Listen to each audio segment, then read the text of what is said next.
Good morning, students. Welcome to the software engineering course under Markout.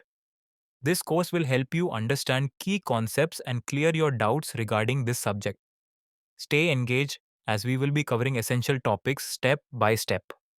We will also bring another part soon to deepen your understanding. Let's begin. Let's discuss the typical activities involved in software development, the essential steps that take an idea from concept to a fully functional product. These activities ensure that the final software is efficient, reliable, and user-friendly. 1. Creating a design. Before writing a single line of code, developers need a solid design. This involves architectural design, defining the overall system structure, UI, UX design, creating a user-friendly interface, database and component design, structuring how data flows in the system. A well-planned design reduces errors, improves maintainability, and ensures scalability. 2. Reviewing the design. Once the design is created, it must be reviewed by experts to identify potential flaws before moving to development. The review process helps check mark ensure the design meets user requirements. Check mark identify security risks and performance bottlenecks. Check mark confirm that it aligns with industry best practices. Skipping this step can lead to costly errors later in the development cycle. 3. Developing the code.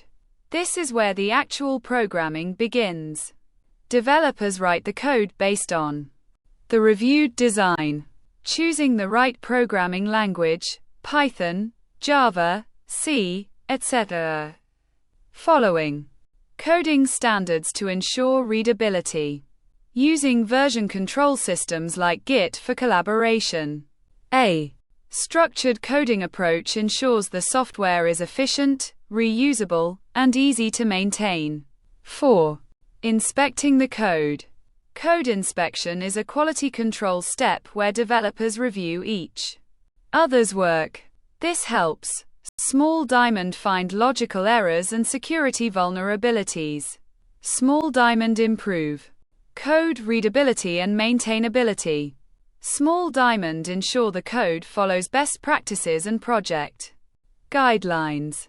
Peer reviews and automated code analysis tools, like SonarQube, are often used to enhance software quality. 5. Testing the product. Once the code is written, it undergoes rigorous testing to ensure check mark functionality. Does it work as expected? Check mark performance. Can it handle heavy loads? Check mark security. Is it safe from cyber threats? Check mark user experience. Is it intuitive and user-friendly?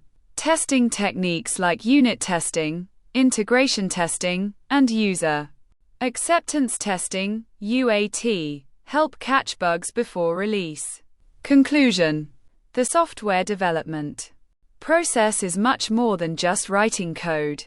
It involves careful planning, review, and testing to ensure the final product meets the highest standards. By following these steps, pushpin we reduce errors and improve efficiency. Pushpin we ensure the software meets user expectations.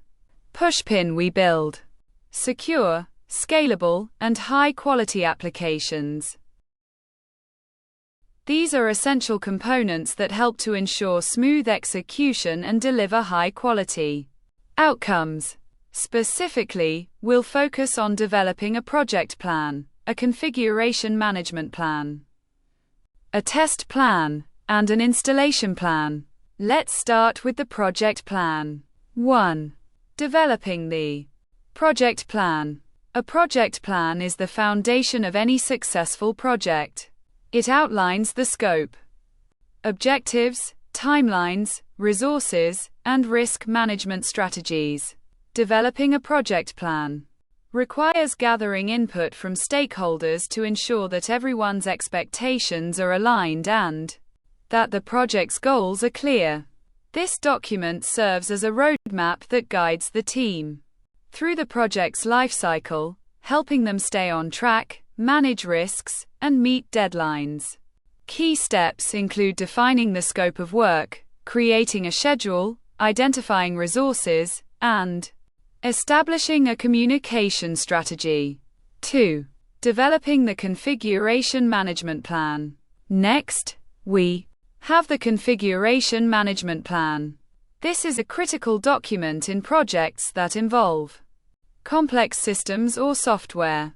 The purpose of the configuration management plan is to track and control changes made to the project's components, ensuring consistency and reliability throughout the process.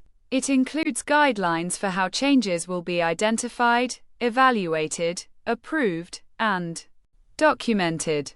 By carefully managing configuration, we reduce the chances of errors, improve collaboration, and ensure that the final product is in alignment with the original design and objectives. 3. Developing the test plan. Now, let's talk about the test plan. Testing is crucial to ensuring that the project's deliverables meet the desired quality standards. A test plan outlines the testing strategy, scope, objectives, resources, schedule, and criteria for success. It defines what needs to be tested, who will do the testing, and how it will be performed. The goal is to identify defects early on and make necessary adjustments before the final product is delivered. A good test plan includes various types of testing, such as unit testing, integration testing, system testing, and acceptance testing. 4. Developing the installation plan. Finally, we have the installation plan. Once the project has been developed and thoroughly tested, the next step is to deploy or install the product. An installation plan ensures that this process happens smoothly, with minimal disruption. It includes detailed instructions for system setup, configuration, and deployment, as well as post-installation activities such as training users and providing support. The installation plan must take into account the environment where the product will be deployed and the specific needs of the users. It's also important to have a rollback plan in case any issues arise during the installation process. Conclusion. In conclusion, these activities, developing a project plan, configuration management plan, test plan, and installation plan, are essential to ensuring the successful completion of any project. Each of these plans serves a unique purpose, but together they form a cohesive framework that guides the project from start to finish. Proper planning and management reduce risks, improve quality, and enhance stakeholder satisfaction.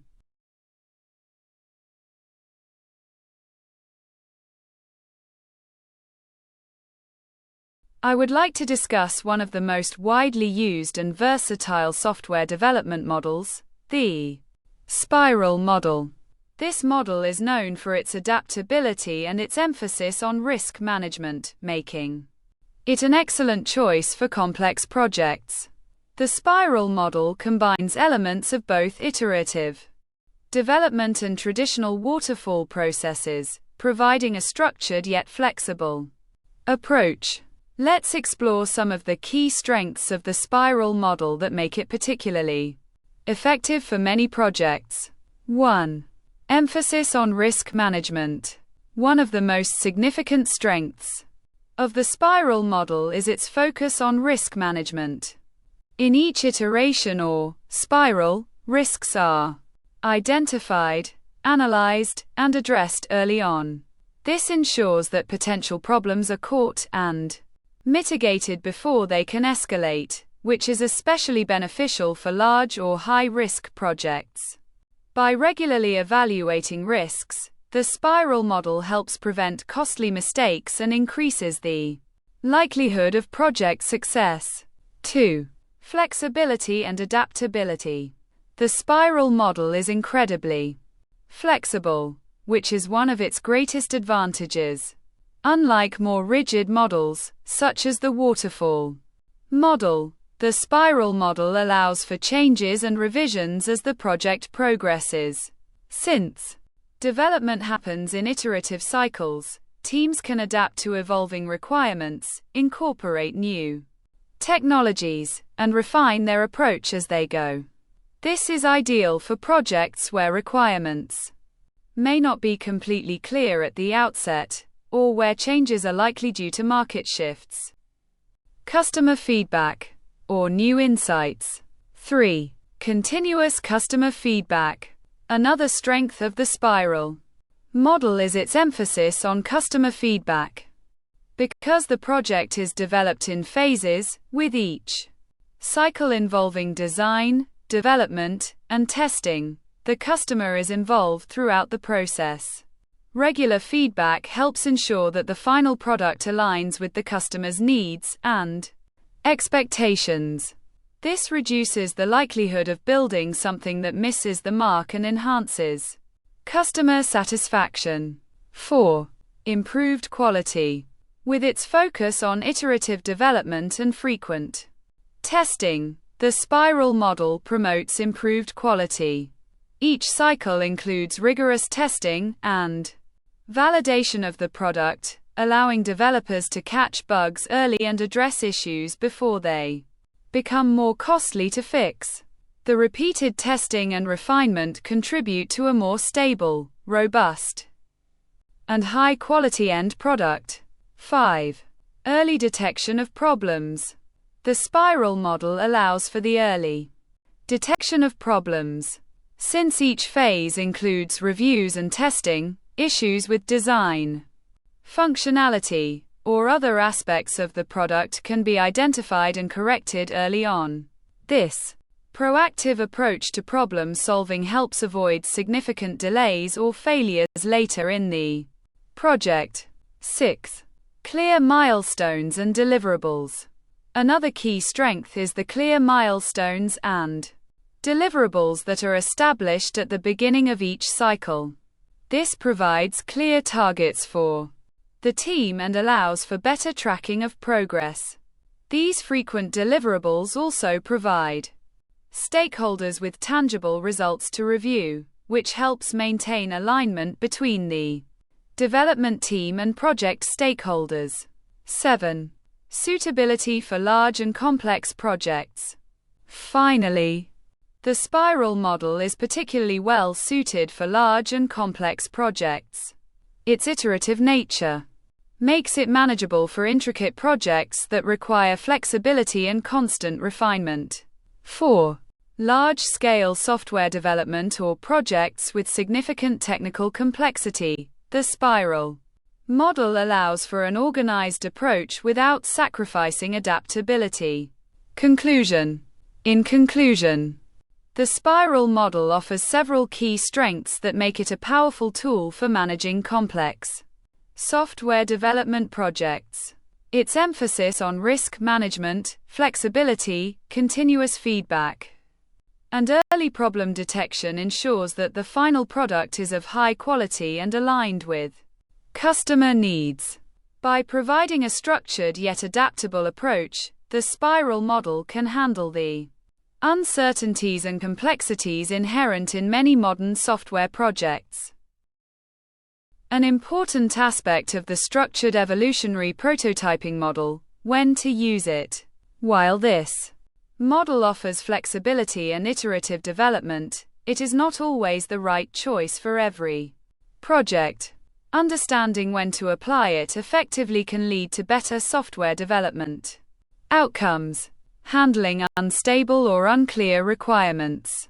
One of the best use cases for evolutionary prototyping is when requirements are unstable or need clarification. In many projects, especially at the beginning, stakeholders may struggle to define exact needs. Prototyping allows developers to build a preliminary version and refine requirements through user feedback. Complementing the waterfall model. This model is particularly useful during the requirements clarification stage of a waterfall model. Instead of moving forward with incomplete or vague requirements, evolutionary prototyping can help validate expectations before committing to full-scale development. Developing user interfaces. Another ideal scenario is when the project involves developing user interfaces. UI design is highly interactive and benefits from continuous user feedback. Prototyping ensures that usability, aesthetics, and functionality are refined before final implementation. Short-lived demonstrations. Prototyping is also effective for short-lived demonstrations. If you need to showcase a concept, test a new idea, or present a working model for approval, a prototype provides a functional representation without the need for full-scale development. New and original development. When working on new, original development, evolutionary prototyping helps navigate uncertainties and allows teams to explore different possibilities before finalizing the design and architecture. Object-oriented analysis and design. Finally, this model is useful for the analysis and design portions of object-oriented development. Since object-oriented programming relies on modular and iterative design, prototyping can help refine class structures, relationships, and interactions before committing to the full system. Conclusion.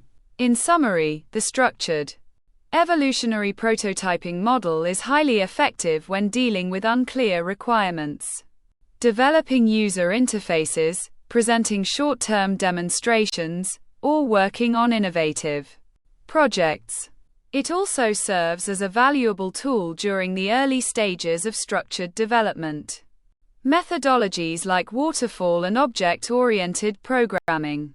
By strategically applying this model where it fits best, teams can create better software with improved user satisfaction.